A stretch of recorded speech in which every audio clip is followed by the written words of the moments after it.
Welcome to Talking Giants, presented by SeatGeek. I'm your host, Bobby Skinner, here with my co-host, Justin Pennick.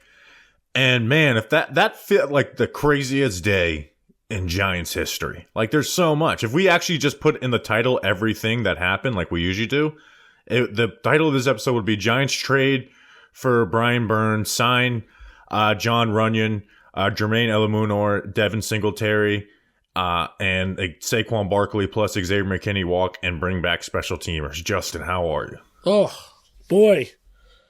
Bobby Skinner, you catch your breath yet? I know you haven't, and I know a lot of people listening haven't. First of all, sorry about my voice. I'm screwed up. Giants got me excited. Second of all, craziest, and like you said, the most action-packed day since we started doing this all in 2018 and 2019. The Brian Burns trade happens, and it's like, oh my God, what's happening? Everything's happening all at once. And then you have the Eluemeno signing that happens right at the same time. You have Saquon and McKinney kind of all within that same hour and a half period together, and then the domino falls of Devin Singletary right after that. Everything was happening all at once today. First day of free agency is always, usually a little bit crazy, and it's always kind of reactionary a little bit. But here's what the Giants did today, right? We're going to talk all about it, and we're going to break it down from a lot of different avenues, right? Here's what the Giants did today in a nutshell. The Giants went after premium positions and positions that they absolutely needed to address. They spent over $200 million while doing it and giving up 3 draft picks or 2 draft picks. It was the 5th round pick swap, but they did it. Every player is still in their 20s, and everyone besides Jermaine Eluemeno are in their mid-20s, and Eluemeno's 29. Every player has a proven track record of not missing games and being dependable. I think Burns has missed 2 games last year, and then Singletary missed 1. So it's 3 games combined that these guys missed last year. But obviously, and most importantly, adding Brian Burns, a player who was viewed as a young star. Joe Schoen hinted at the combine that Shane Bowen's defense is going to stop the run on the way to the passer and really prioritize edge. Bobby, Brian Burns is seen as a star. The Rams were willing to give up 2 first-round picks plus a second-round pick. They prioritized this premium position, got their guy, paid him a lot of money. Let's break it down from all these angles. Yeah, and I think next week, once the dust settles, we can talk about like direction of team philosophy and stuff. But today it's so action-packed. A couple of things before we go individually into Brian Burns. One, the Panthers are like the dumbest team in the NFL, right? Like you said, they were offered a couple firsts. And then, hey, I understand that this contract is like, Brian Burns in reality probably doesn't deserve the second highest edge contract in the NFL. But they have no good players, and they should have done what they should have paid him this. I'm surprised they did this just for a 2nd and a 5th round pick. After trading DJ Moore last year, which was so stupid in the Bryce Young trade up. They got McCaffrey. They got rid of McCaffrey for, not a ton of return. They just are a bad team. And anyways, Justin, on our free agency preview on Friday, we didn't really go like pick players, but what we did say, I think the Giants kind of went by for the most part. Right now, there still needs to be added a lot of depth, and we'll see how that plays out because the Giants don't have much or any cap space left right now. But we said they got to go out and get a guard. Now, there was a lot higher paid guards that went out there. Get a guard. Swing tackle, we ID'd Jermaine Eluemeno, who we didn't think we'd be able to afford him, honestly. I thought that deal was really well. And let Saquon walk, sign Devin Singletary. We talked about that. And then we talked about with McKinney that if you're letting McKinney walk, you're going to need to replace him with a player at his caliber at a more important position. And that's what they did with Brian Burns. So let's get into it. But let me ask you this. The Giants spend over $200 million today. That's the most in the NFL. Did you think the Giants will be walking away from free agency day one being like, they spent the most in the NFL? Because me, it was no. Absolutely not. Absolutely not. And we can talk about this in the Brian Burns situation because, really like Brian Burns, but I don't think this is like the slam dunk move. Like it's a big swing, and there is risk involved with it. So, but anyways, the Giants traded pick 39 Their 2025 fifth-round pick, not sure if that's the Giants or the one they got from the Seahawks or Leonard Williams, and then a fifth-round pick swap, I believe, this year for Brian Burns, and then signed him to a contract of 5 years, $141 million, with $87 million guaranteed. That's a 28.2 average annual value, second highest edge contract in the NFL. He'll be 26 next month. Justin, he's a very good edge player, but I don't think he's an elite one. And we talked about him on Football Today last week. But far as like what he does really well, and I did the film breakdown on him, like his get off and speed and just athleticism is unreal. And he's just a sudden player, right? He's extremely quick, whether it's moving laterally, his hands are quick. You know, he's got great, like again, his get off is paired with good footwork. You know, he can bend the edge, not the bendiest guy in the world, but he can bend the edge pretty well. He's a very disruptive pass rusher. We'll talk about all his advanced numbers and all that, Justin, the things he needs to get better at. But to me, if we're going off of like career body of work, he's the Giants' third best player on the team right now after Andrew Thomas and Dexter Lawrence. Was Bobby Okereke was as an individual last year was probably better than Brian Burns, but body of work, Brian Burns he's instantly the Giants' third, or you can argue fourth best player on the roster. Yeah, I mean, two-time Pro Bowler. His lowest sack total in his career is 7.5 sacks, and that was his rookie year back in 2019. Every year since then, 9 sacks, 12.5, and 8 sacks this past year. And I even have some questions on like how Carolina used him, how much he was dropping back into coverage, and especially sometimes I was watching that Giants-Panthers game from 2022, and it's like this guy's playing like off-ball linebacker and covering Richie James and Sterling Shepard in the slot. So there's certainly some questions on how Carolina utilized him too. Well, I want to talk about how they used him, because there is times where they dropped him back in coverage and he shouldn't be dropping back in coverage. But they also gave him kind of free reign as a rusher. I mean, they lined him up as a wide 9 almost every single down, right? Like that, and you don't like that. That doesn't always happen, and it can make you vulnerable versus the run. It gives bigger rush lanes. So they did give him free reign to rush as well too when he did rush. Yeah, but this is a guy through 5 years of his career, almost 50 sacks. He's got almost 100 QB hits. He has double-digit tackle for loss over the last 3 years. So this is a good football player, Bobby. And the phrase is, you don't pay for a guy for what he's done. You pay for a guy for what he's going to do. And I think this is a risk. I think the people that are saying that, oh, this is a no-risk trade, and there is some merit to, the Giants basically just turned Leonard Williams plus maybe a fifth-round pick swap plus McKinney and Saquon's contract. They turned that into Brian Burns. There's risk here because they're paying a lot of money for this guy. They are, and there is risk when you do that.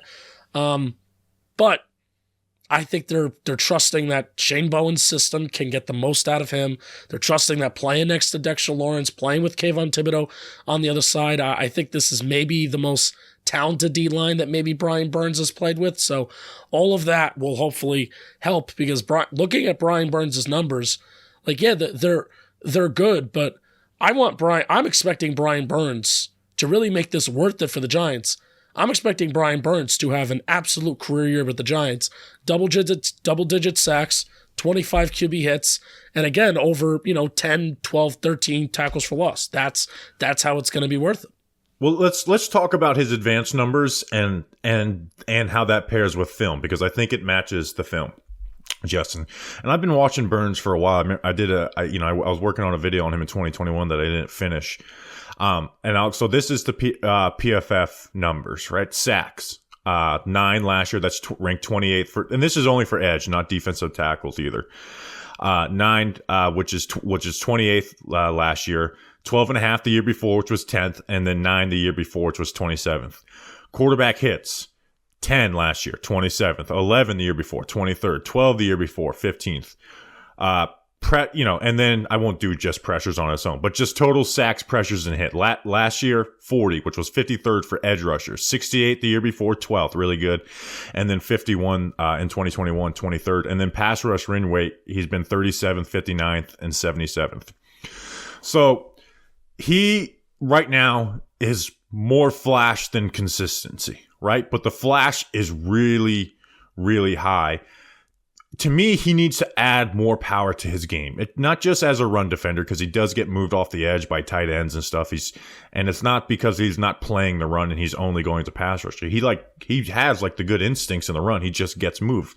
He needs to add power to his game though as a pass rusher, because you can't just win off of speed alone. You'll get sacks and you'll get quarterback hits, but you won't be in the top 5 or top 10 in those numbers if you're only trying to win off of speed and suddenness and quickness. He has to add an element of strength to his game to get to that next level, which, hey, he's been in the NFL, Justin, for 5 years. This is his 6th year. I don't think this isn't a guy going from year 2 to year 3. I think he kind of is who he is as a player, but can get better in those areas. But he's not going to be the strongest guy. But if he just adds an element to strength, when you see him do it, work some speed to power and use that, he has good reps like that. I put it in the film breakdown. Like, those are some of my favorite reps that he has. But he needs to be more consistent, because when he's playing average tackles, he'll get a couple wins, but there's a lot of just bland reps out there, right? Whether it's Terrence Steele or what was the other tackles? The Titans tackles who aren't very good. Like, there's a lot of bland reps out there. And then when he faces the elite guys like Tristan Wirfs or Andrew Thomas, he basically gets shut out of those games by those players, right? And so that's where I'm not like fully in love with this move, is that because you're paying him at the top of the league, which, hey, that's what happens when guys get new deals in their top. But you also give up draft capital. So this is a lot of investment into a player who, to me, is not top 10 at his position, right? And we talked about this on Football Today last week. I would put him as like the 15th or 16th best edge. Now, there's a lot of great edges in the NFL, and he's, again, the Giants' 3rd best player on the team. But to me, he's not an elite player. He's a really good player. And I guess the hope is, again, that you're paying for future production and you're not paying for past production. I mean, he's going to get really good production. It's just we got to get more consistency on a down-to-down basis. We have to add a power element. We got to be better in the run game. And, hey, you can add strength, right? Maybe that's something the Giants can, focus on in this offseason. Like, hey, we want you to add a more power element to your game.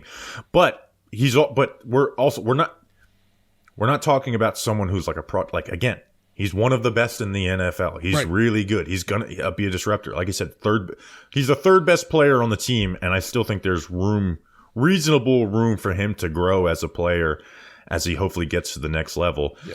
But I don't get stuck up on one or the other for the contract, right? Because that's what Brian Burns would go get on the open market.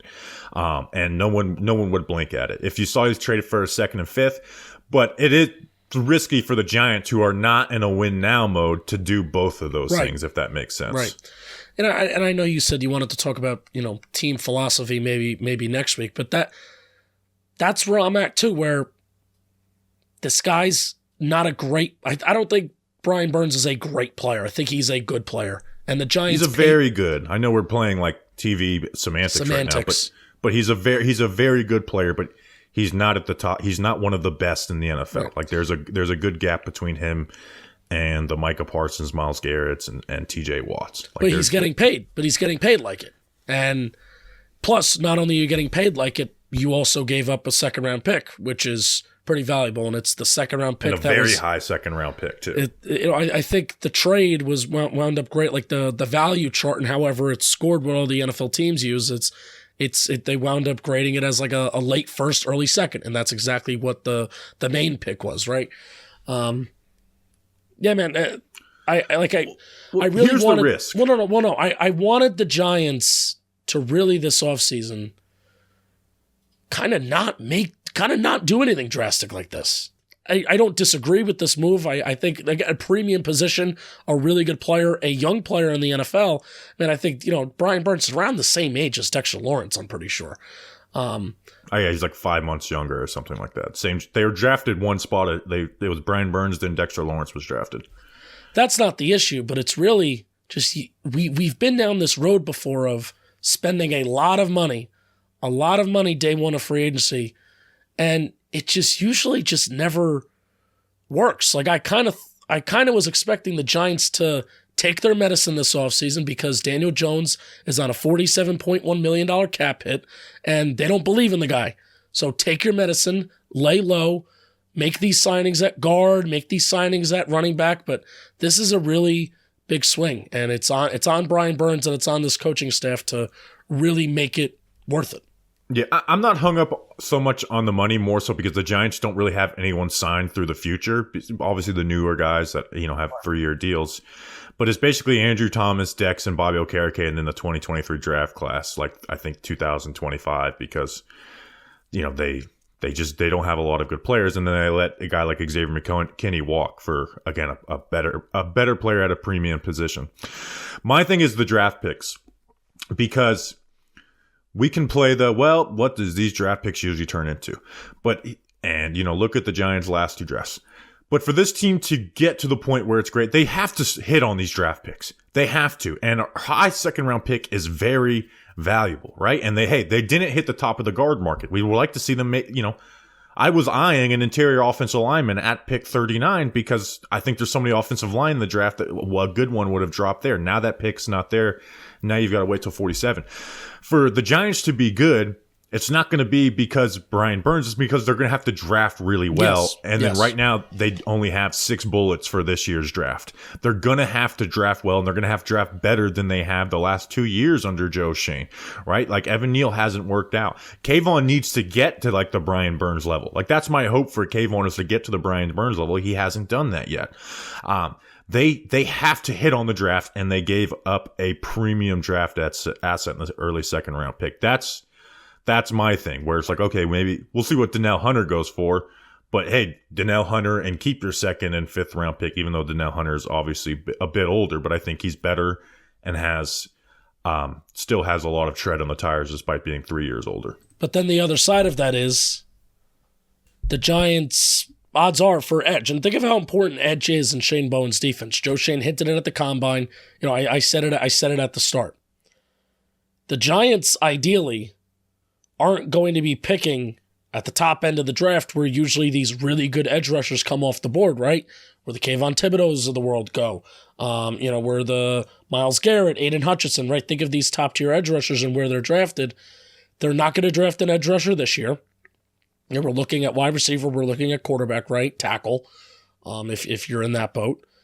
So you're not looking at an edge rusher, this year, and we don't want to be in a position where we're drafting in the top 10 again. So the argument is that, the second round pick, Brian Burns, is that player at a premium position that you don't have to draft. And he's already there. He's already proven. He's already established. And I get and understand that argument. And especially at the premium position, like that argument for edge is so important, because usually, like I said, those players are taken in the top end of the first round, and we don't want to be picking there consistently. Yeah, absolutely. And that's why, like, when we talked about McKinney, it's like, all right, if you're going to let McKinney walk, I think you're going to have to get big game hunting at a premier position, and that's what they did. If they let McKinney walk and then just kind of signed a guard and then some middling contracts and, did what they did today besides Burns and then got, depth pieces, then I wouldn't have been happy with that. But if you're going to get an edge, I am. But it's the both things together. Now, this is totally not off topic, but someone in our Patreon, I just checked the Patreon chat, and it's a thing I've been thinking about too. He's going to be an outside linebacker in this group, right? Jamie Boulin is the outside linebacker coach.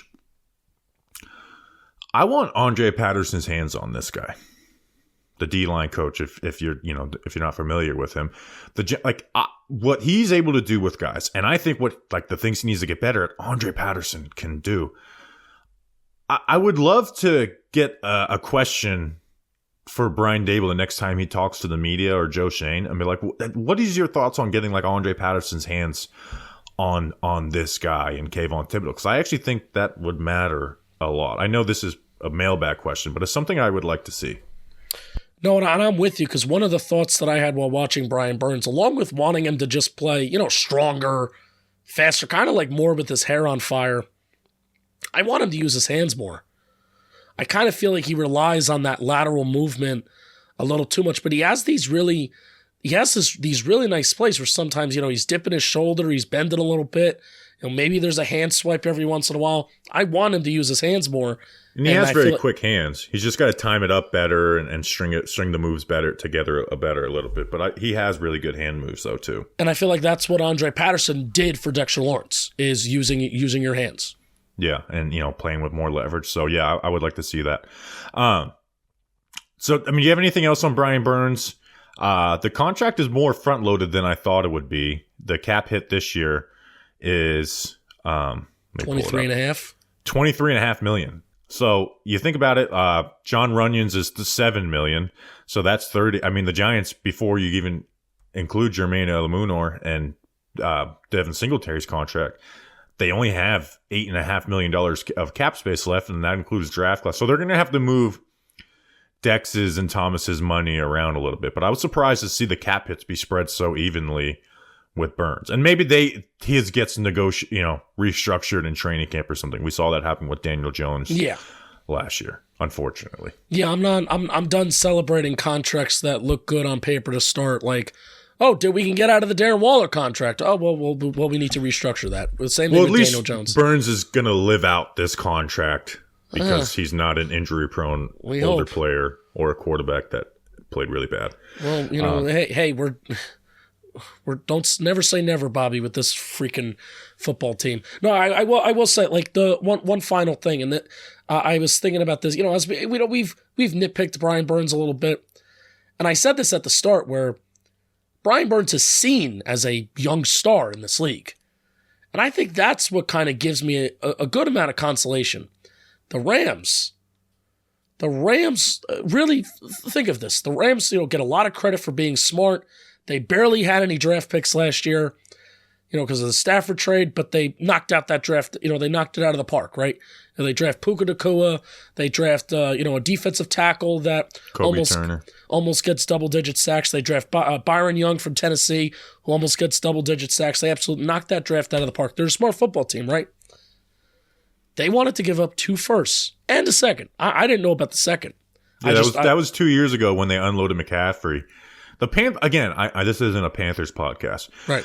Their owner, they are genuinely the dumbest team in the NFL, like by far. Like they're gonna. I feel bad for Panthers fans, and now that we're into NASCAR more, Justin, a lot of them are Panthers fans, and they're all like, "What the hell's going on with this team?" Yeah.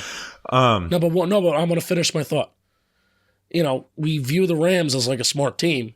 The NFL, may view Brian Burns as like, hey, if we can get our hands on this guy, maybe he can do more XYZ for us. And that's what gets me excited, because 2 firsts and a second is a haul. An absolute. And the Panthers felt so confident in Brian Burns that they said no. I don't understand why the Panthers just didn't keep Brian Burns. It makes no sense. It really doesn't make any sense. Right. Again, you got a second and a fifth. You'll be lucky to get a Brian Burns with that. Anyways, it's a dumb trade for the Panthers. I don't get it. Do you buy into the Giants basically traded Leonard Williams plus a 5th round swap and the salaries of Barkley and McKinney for Brian Burns? Because that's kind of like how my brain is formulating it right now. Yeah, you can do. I view it as more as trading off McKinney, and I don't think they're going to re-sign Saquon McKinney and paying $20 million, like getting Robert Hunt instead of Jon Runyan.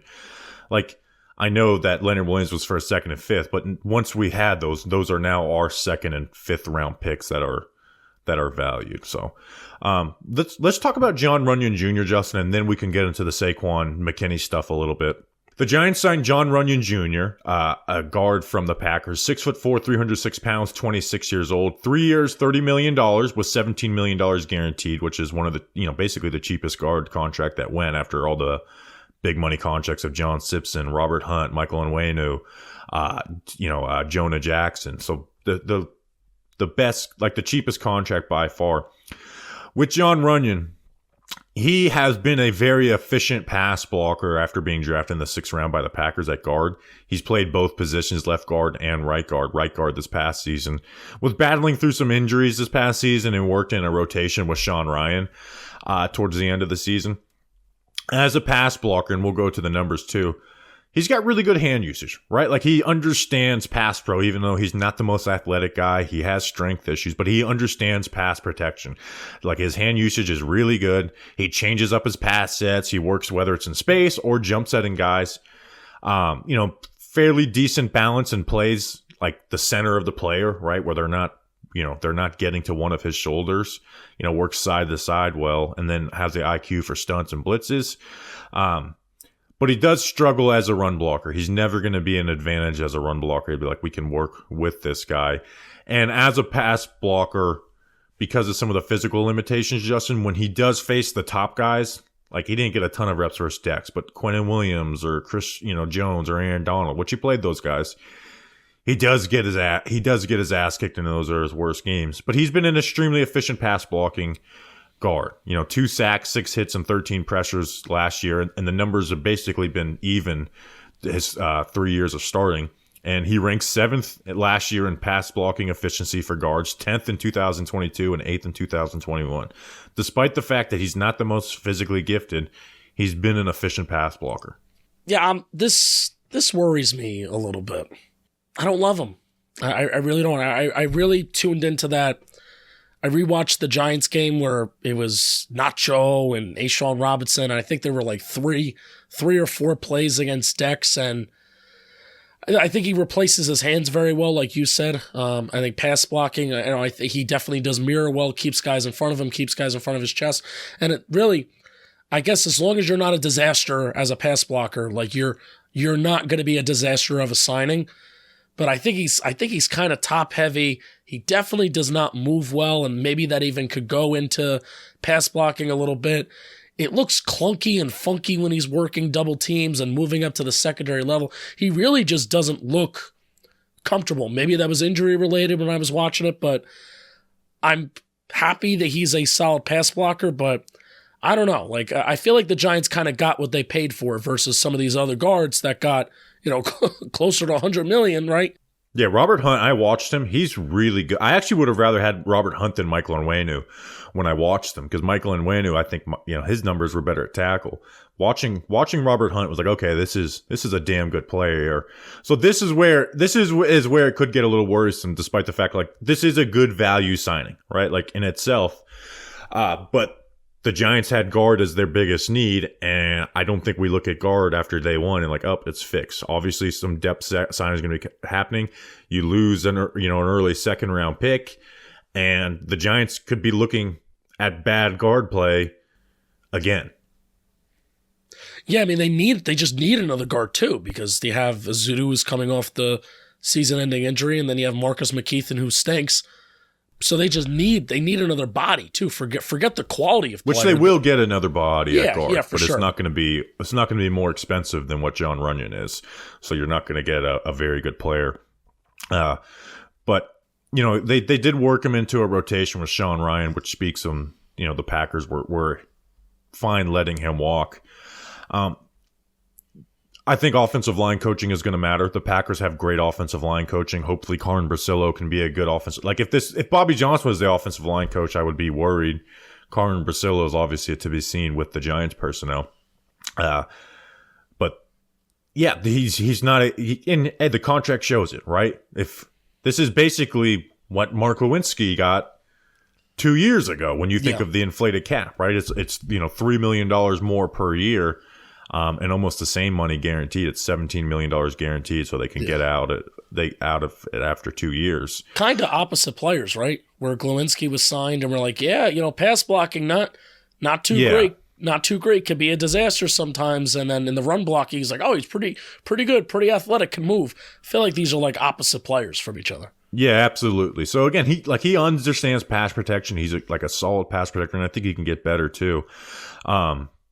When we're facing the top defensive tackles in the NFL, don't have high expectations for him. Now if he's working double teams on those guys in pass blocking, he does pretty well. But when he gets one-on-ones, those guys can make him look pretty silly. And then in the run, like when we talk about he just doesn't have the play strength for the run game. No.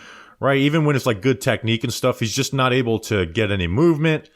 I think his athleticism is average, and he doesn't really get off the ball quick to get to make up for some lack of strength, where it's like, oh, he fires into guys and he gets a good initial pop. He doesn't do that, and he just kind of struggles to maintain blocks.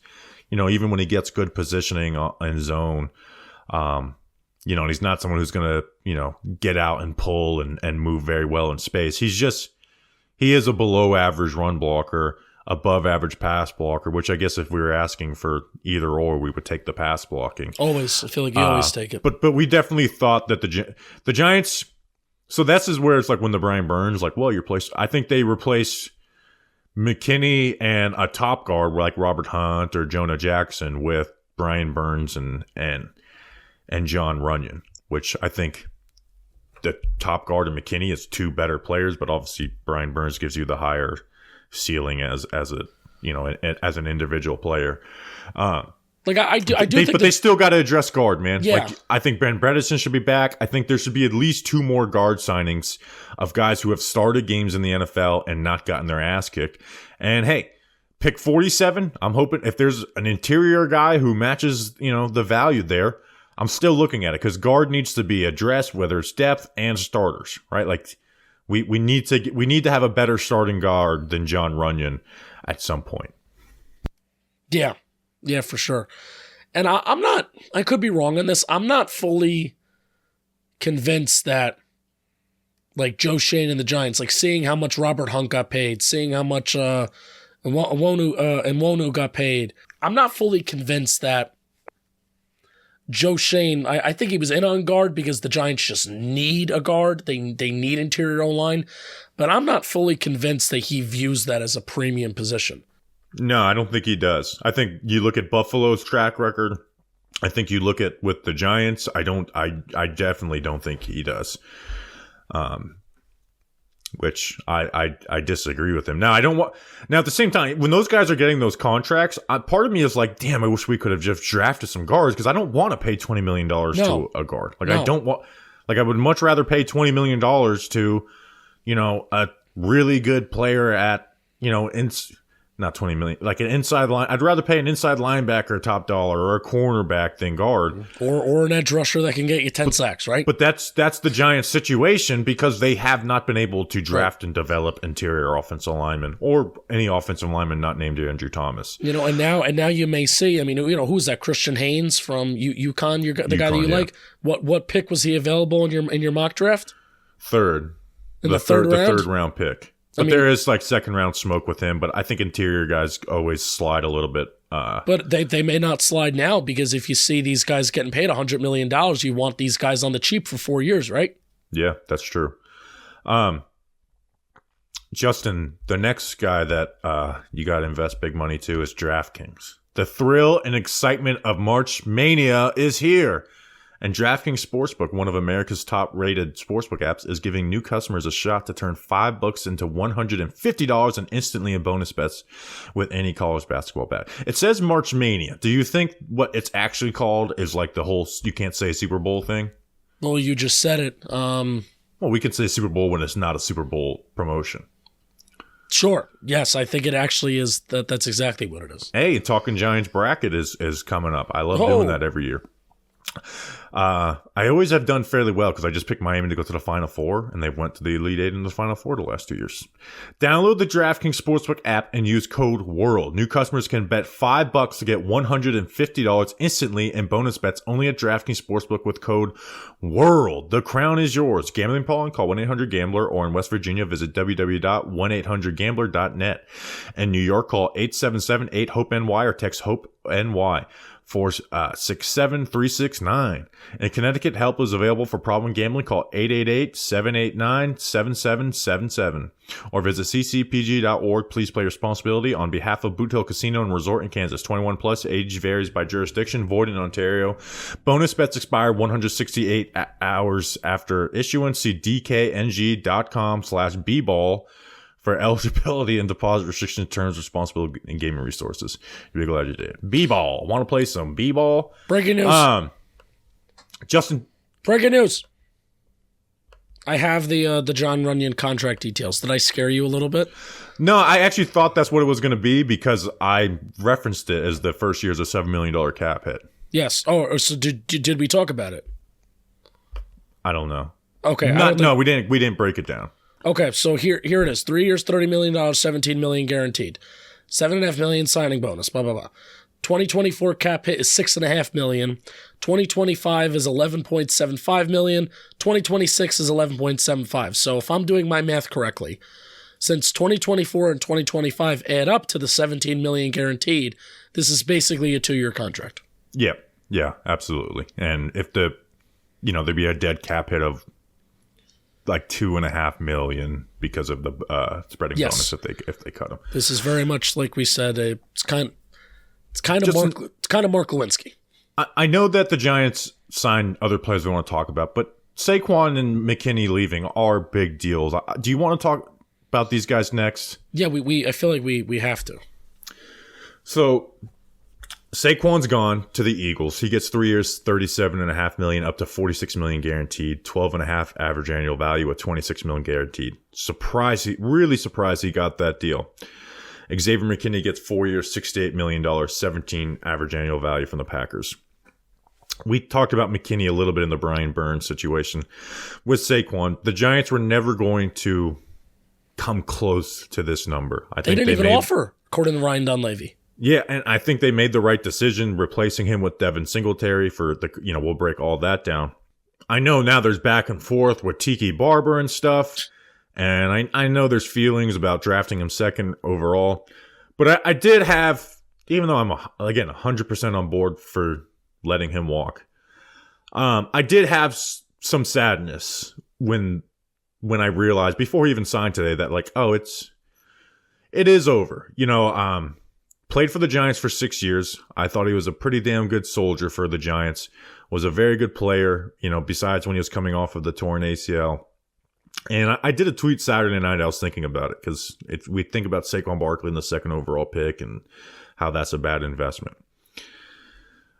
Even with that, though, man, if the Giants weren't dog shit at evaluating offensive line talent, we would have been talking about one of the best, most efficient running games over the last 6 years. And it wouldn't be a conversation of, oh, well, he needs better offensive line. Because you gave Nate Solder the highest paid tackle contract. He stunk. Patrick Omameh, you gave him 3 years, $30 million in 2018. He was cut before the bye week. Will Hernandez, high second round pick, doesn't work out.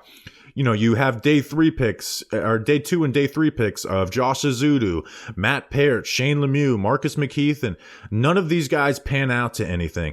Andrew Thomas is the only one that has worked out. Mark Lewinsky doesn't pan out. So many swing and misses at the offensive line. And it sucks that this is the way it ended, with him averaging 3.9 yards per carry and us having to explain that he's still a good back, but they need to let him walk, and the running back is dependent on the offensive line. We could have been in the same position letting him walk by talking about how the Giants' off-run game was top 5 over the past 6 years. And I will always look back at that and feel bad for Saquon Barkley, even though, hey, he's going to the Eagles. He's going to get paid. He's going to be one of the highest paid running backs ever. But as a football player, as a guy who truly did want to win for the Giants, I feel bad that everything sucked around him. I'm with you, and I agree with you 100% with everything, but I'm going to go in a different direction. I feel like I've done a decent job. A lot of people are starting to catch on about how much people think that I hate Saquon Barkley, and that's not true. I don't hate Saquon Barkley because I agree with Bobby. He's set up in a horrible situation. He's been set up in a horrible situation for the last, 2,000 days that he's been a Giant? Saquon Barkley and the decision to draft him is the first sign and the biggest sign. I think he is the face of the dysfunction that the Giants have had for the last half decade. He's the face of what is wrong, of what has gone wrong with this franchise. Because like you said, oh, well, if they only had better offensive linemen and they invested. And again, you're right. You're right. But that flawed process of thinking that you can start this rebuild, that you could start everything with Saquon Barkley, is exactly the reason why I feel like they couldn't properly evaluate offensive line. You can't do anything right when that first decision, technically the first decision was giving Nate Solder that huge contract, but when that first decision, major decision of drafting a player with that second overall pick When that's the decision that you make, I feel like that sets everything up for everything else to be wrong. So I think he's unfortunately the face of the dysfunction. The first ever I content. think the face of it is the guy who drafted him, not Right, the head. right, I right. think that's a... the decision to draft him. The decision to draft him. The first ever content thing that I ever did, Bobby, was the 2018 draft, where I live streamed that draft to my friends on Instagram and my friends on YouTube, my friends on Facebook. And I used a karaoke microphone, and when they announced his name, I slammed my head in the microphone because I knew that it wasn't going to work. It was not going to work. And it's a shame. It's not his fault. I really like him as a player. I really like him as a dude. He worked his ass off. He had a lot of bad luck. Giants didn't invest around him. All that stuff is true. But I took a huge sigh of relief when I would have loved for him to go elsewhere to the Eagles. But I took a huge sigh of relief when it was finally over, because I feel like now we can move on past it. Yeah, and it was time. It made sense, right? He's going into year 7. He's missed games every year. The Giants have not had a good running game 3 of the last 4 years with him here. Despite that, you weren't getting the investment. You weren't getting returns on the investment that you were putting into the running back position, because his ability to create explosive plays went down significantly. Numbers and eye test match that. So now he went to Philly, which is going to pull out of a lot of motions. Well, I would say to this is that the Giants didn't offer him a contract. And then last year they did offer him contracts, but they weren't able to, budge, $1 million to make him sign. The Giants didn't prioritize keeping Saquon Barkley, which they shouldn't have. He can't turn that down. He cannot turn that money down as a human being. You can't do that. But I will be interesting to see how because he's sensitive. That's something we know about Saquon Barkley. He is very sensitive. He reads everything. He already responded to Tiki. Not just, but Justin, it goes. Tiki's a huge name. He's the Giants' best running back of all time. He should probably get in the Hall of Fame eventually. It's not Tiki. He reads everything. And last year, he showed up the training camp because he could not take the heat of people being like, "Why didn't you sign? Why didn't you?" I'm telling you, it goes way deeper than the tweets that he has. He reads every little thing he reads. Yep. And it took 3 hours. It took 3 hours for him to not be able to deal with that. It'd be interesting to see how this relationship works, because he doesn't want to burn those bridges. And then with the Tiki Barber thing, this is why I say social media, people are the devil of sports media. I saw the clip of, Tiki saying, "Oh, he's dead to me."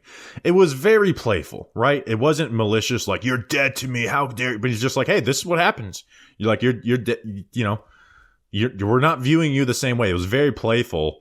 And then people screen grab it, or, put it on a quote tweet, and Saquon responds to it. But the whole, Tiki was a hater from the beginning.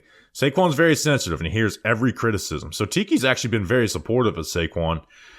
But he also, when he was dancing behind the line of scrimmage early in his career, Tiki called him out on it. When he couldn't block very well in his early career, Tiki called it out because he's in media and he's a running back. You should talk about that stuff. But if you look at the last few years since Saquon, started becoming more north and south blockers, Tiki's been a huge proponent of Saquon Barkley. And to see how sensitive is it's to me, it's not the play. Now things are fresh and raw. Eventually Giants fans will appreciate Saquon Barkley and welcome him back. He's not an all-time great. He's not a Ring of Honor player, right? But 10 years from now, we'll all view Saquon Barkley as a good player who was put in a shit situation. But you got to get through these 3 years without losing your mind every time someone in the Giants world criticizes you. I'm going to be really interested to see what kind of player Barkley is, too. Forget the injuries. Forget has he lost a step. I feel like Brian Dable and this coaching staff instilled it in his head to go north and south. Instilled it. Where I think with the last staff, and even with, Shermer, he could do it. But the last staff, he was a little stubborn. Like, I'm going to do me. I want to be me. I want to make these plays. I feel like I could do it. Mamba mentality. I'm sure that's a line that he'll actually throw out there. I wonder with the Eagles, what kind of coaching he's going to get, and if he's going to revert back to those bad habits. I got the line now. I got my money now. I'm in a better situation. Let me be me. Let me play hero ball. I'm going to be interested to see what kind of running back he is, or if he's going to stick to running north and south like he's been doing with the Giants. He's going to play really well behind that offensive line. I'm surprised the Eagles were the team to do it because they've been able to put average backs and have them have way above average production. Now, you lose Kelsey, right? So they're not – I do think that's a bigger loss than we realize. But they still have, Mulata, Lane Johnson, Landon Dickerson got the big contract. We'll see how Cam Jurgens fares at center. This feels like a Kellen Moore, like a kind of Kellen Moore driven too. He's gonna produce. He's gonna be, as long as he stays healthy, he's gonna produce. And I'm not rooting for him. He's on the Eagles, but I'm rooting for him to have success in his football career. Besides, it's without the success of the Eagles. Yeah, McKinney, but more importantly than him, he's gone. I am rooting for the Giants to now have success without him. I mean, I think that's no shit Sherlock, Justin, but I feel like that's the important thing now, and I think the Giants took a step with that of simply not even giving him a contract. They did go offer Tony Pollard a contract though, apparently. Yeah, but I don't. Did they actually? I think they they weren't able to Tony Pollard. What they offer him I think they offered him the same thing that they offered Singletary.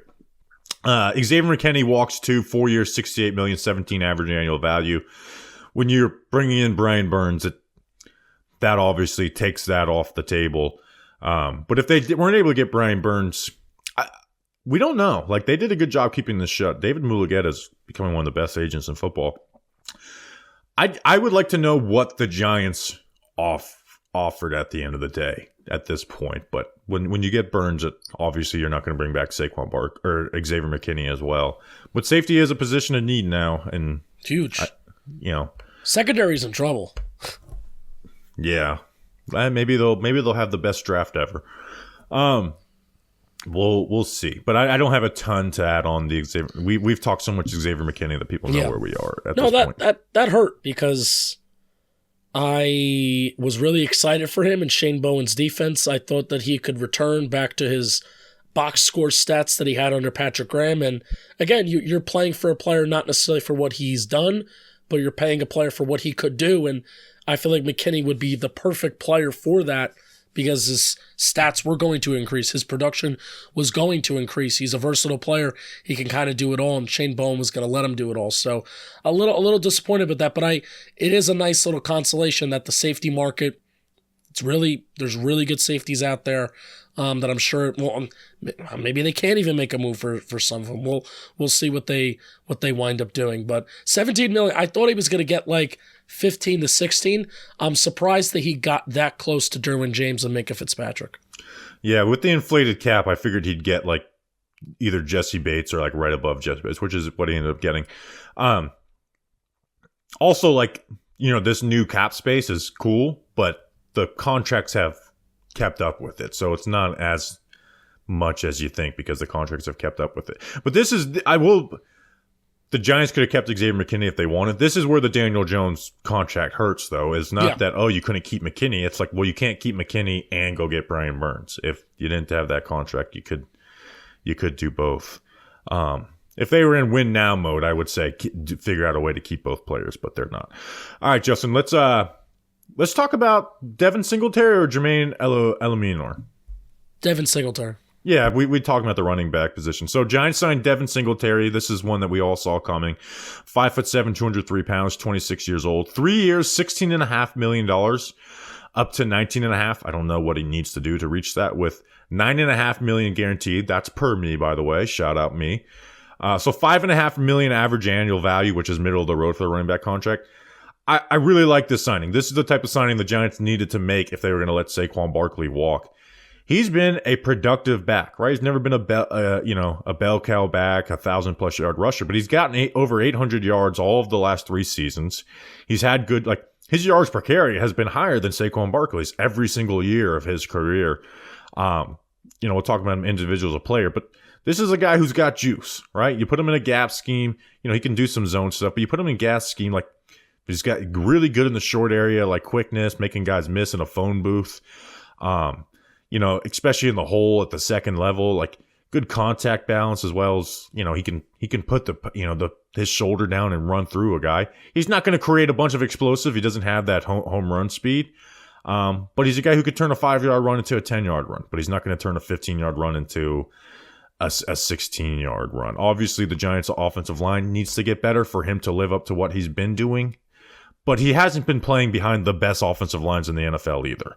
He's played behind the Bills and the Texans, which have decent run-blocking offensive lines, but nowhere near great.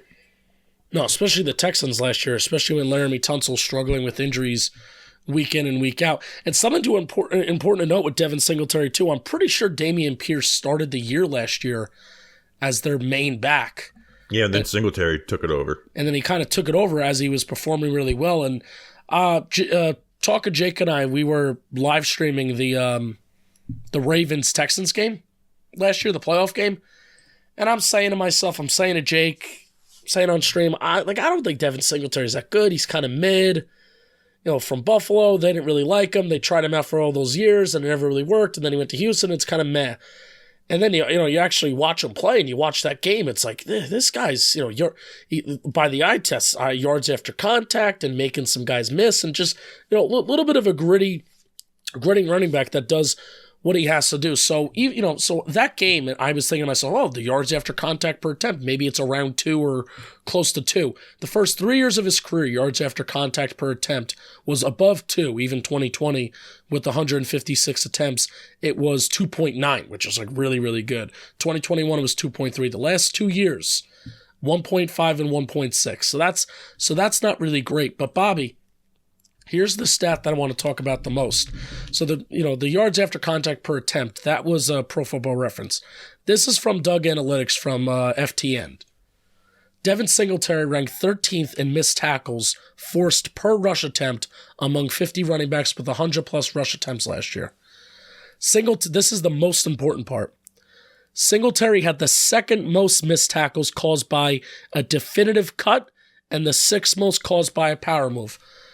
I recommend everybody go check out, I'm pretty sure you posted on Instagram too, the Talker Giants Instagram where you posted Devin Singletary's highlights, and then your personal Twitter where you posted Devin Singletary's highlights.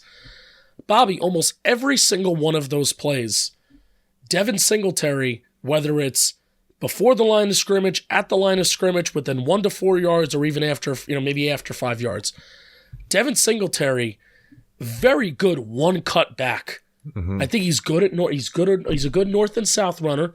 Doesn't really dance around, but he's makes guys miss just by just a simple one cut. And I'm glad the stats kind of back that up by FTN and Doug Analytics. So I got really excited after watching that highlight clip that you posted and then seeing that stat. I'm ready for the Giants running game to go into a phase of when we run the ball on early downs, we're not looking for the home run ball. I'm ready to go into a phase of when we run the ball on early downs, the goal is to get 4 or 5 yards and to avoid 3rd and long. When we run the ball on 3rd and short, I'm ready. First down, right? If we need 2 yards, let's get 3 or 4. I'm ready to move to this phase of a Giants running game where it's about moving the chains and setting yourself up for success on early downs and then late downs, or even just avoiding 3rd down entirely. And I think this Devin Singletary kind of channels that move where we're gonna focus on success rate and we're gonna focus on avoiding 3rd down and being efficient. Yeah, now I think with the Giants, this is a mailbag question too. I think their run game needs to find an identity, right? They need to become a better blocking unit, not just in can you block this guy individually, but no, how do you fit this up? How do you pull this way? If this guy does this, getting more on page, right? I think their running game has lacked an identity under Brian Dable, besides just kind of handing the ball off to Saquon Barkley. I think they really need to practice, become a better run blocking unit, and have the ability to gel and understand where guys are moving. But yeah, this is the type of signing you want at the running back position of Saquon Barkley Walker. $5.5 million average annual value, a guy who's proven to be able to produce in the NFL. And hey, we'll see if they add anybody else to it. Eric Gray right now would be RB2. I would expect someone gets brought in on a vet minimum, and then we can't say address this in the draft because right now they only have 6 picks. So we can't play fill this. Like, there's a good chance they don't come out of the draft with a running back. But Devin Singletary allows you to have that flexibility. So I like that signing. Justin, the last guy we're going to talk about, which this isn't talked about because it's not a skill player. It's not the highest paid offensive lineman. It's not Brian Burns. It's not like, and we're talking about it last.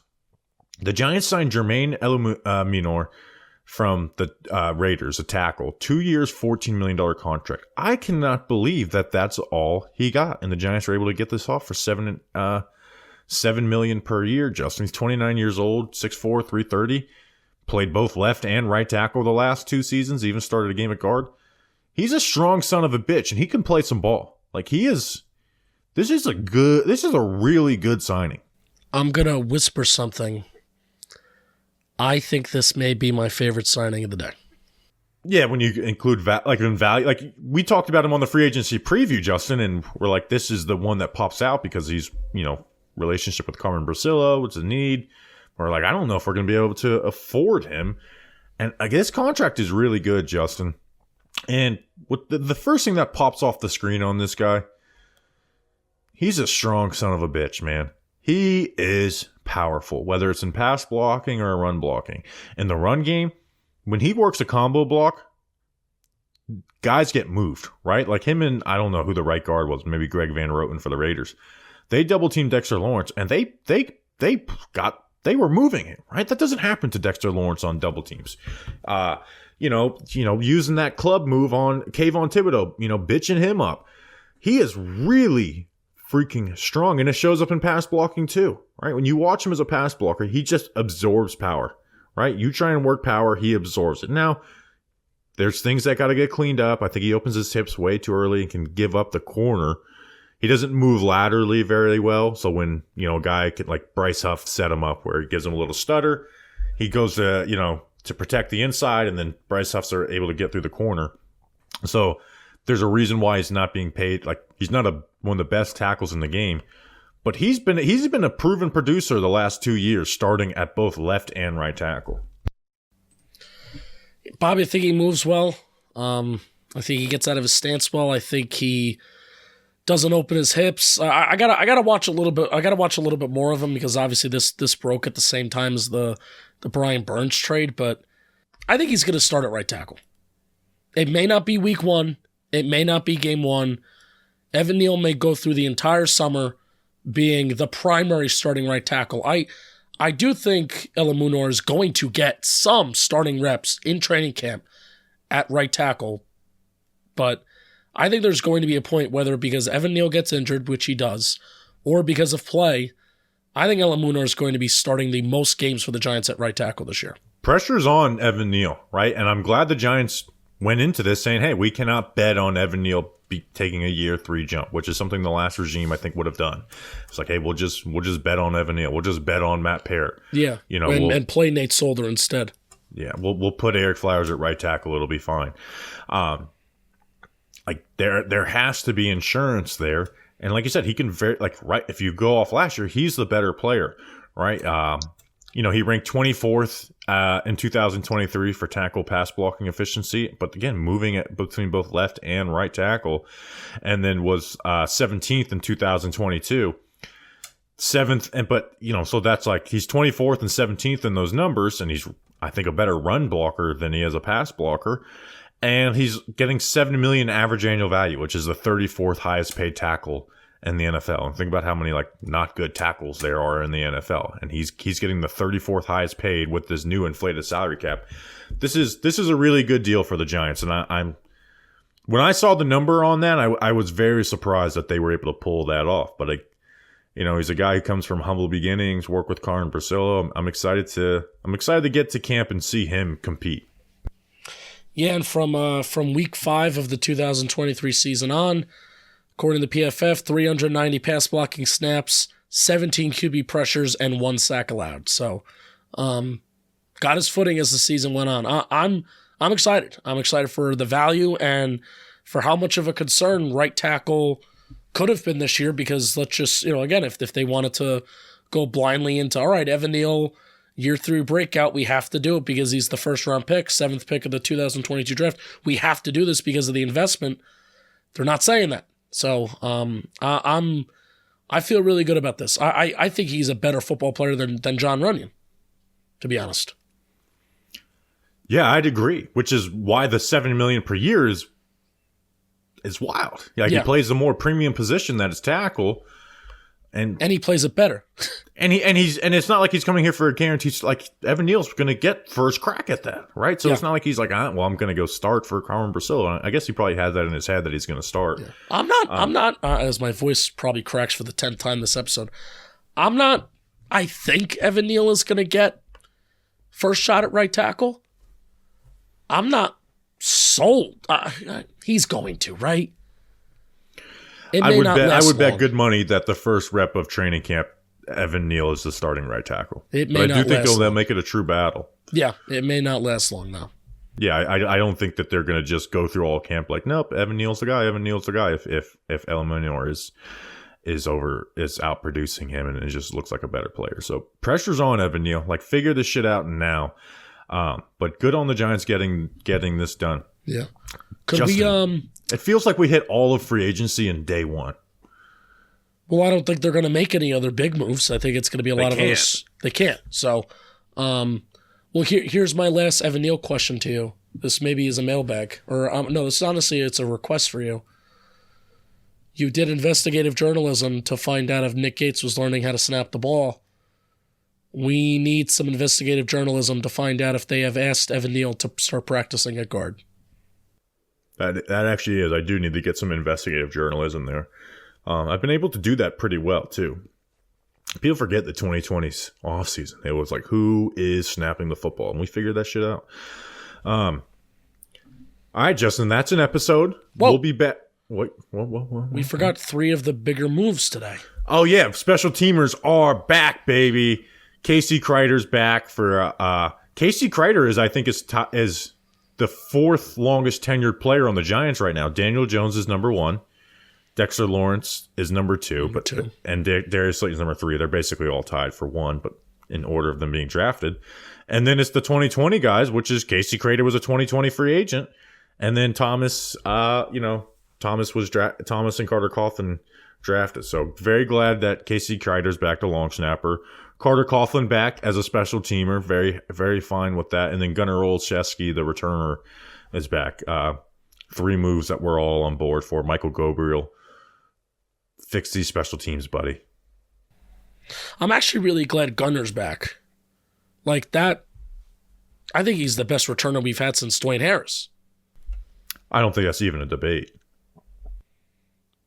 And for how much debate we had last year about what are they going to do at returner and how many wide receivers are they carrying, and they should just carry a returner, get Gary Brightwell out of here, get Darius Slayton was dropping punts against Washington, almost lost that game. So like it's a very underrated, like, okay, taken care of. Right? Oh, absolutely. Now he did have fumble issues in Pittsburgh, and that's why I got cut. But please, never let that happen again, Gunnar Olszewski. All right, so that is an episode. We will be back Friday, as long as there's not a big move. But hey, we got surprised with Darren Waller last year. We'll see what happens. We could have so many big picture conversations, but we can't do that today. So we appreciate you guys. Tell your friends about the show. I thought we did a good job breaking it all down for the kids. We will see you when we see you. Until then, let's go Big Blue.